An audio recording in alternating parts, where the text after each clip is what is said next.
আজকের রেসিপি দেখো, সাদা কাঁটা বেগুন এনেছে।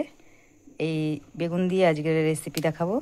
দুটো বেগুন এনেছে, তো আমি দুটো একসাথে করব না, একটাই বানাবো আর একটা রেখে দেবো। বড় সাইজটা নেব। বড় সাইজের বেগুনটা আমি নিয়ে নিলাম। এটাকে কেটে নেব। প্রথমে মুখটা কেটে বাদ দিলাম। এবারে মাঝখান বরাবর কেটে নিলাম।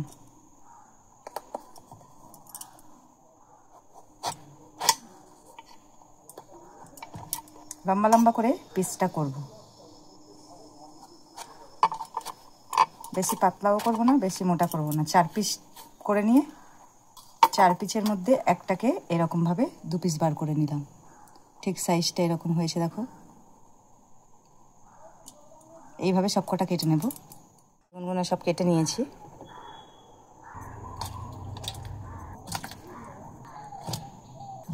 প্রথমে গোটা অবস্থায় ধুয়ে নিয়েছিলাম, ধুয়ে আবার একবার ধুয়ে নিচ্ছি। এখন একটা মশলা আমি দিয়ে দেব পোস্ত। পোস্তটা দেখো বড় সাইজ চামচ নিয়েছি আমি, 3 চামচ পোস্ত নিয়ে নিচ্ছি। আর পোস্তর মধ্যে দেখো লাল লাল সব এই লঙ্কাগুলো আমি দিয়ে দিচ্ছি। এখানে 7-8খানা লঙ্কা আছে। পোস্ত আর লঙ্কাটা পেস্ট করা হয়ে গেছে, এটাকে এখন সরিয়ে রেখে দেবো। এখন বেগুনের মধ্যে লবণ আর হলুদ দিয়ে দেবো। লবণটা দিয়ে দিলাম, মাখিয়ে নেবো হাত দিয়ে ভালো করে। এখন পালা কড়াইয়ে তেল দেওয়া। একটু বেশি পরিমাণে তেলটা দিয়ে দিলাম, বেগুনটা ভাজতে হবে যেহেতু। এখন একটা একটা করে ছেড়ে দিলাম। একটু লাল লাল করে ভালো করে ভেজে নেবো বেগুনগুলোকে প্রথমে।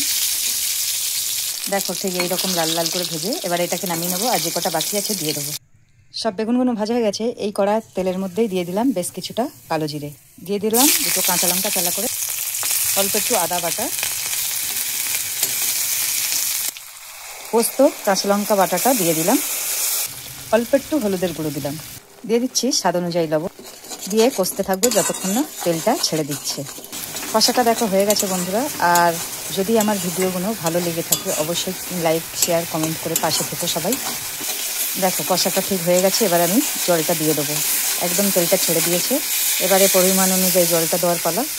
ভালোভাবে গ্রেভিটা ফুটিয়ে নিচ্ছি, অনেকক্ষণ ধরে ফুটছে। এবার একটা একটা করে বেগুন ছেড়ে।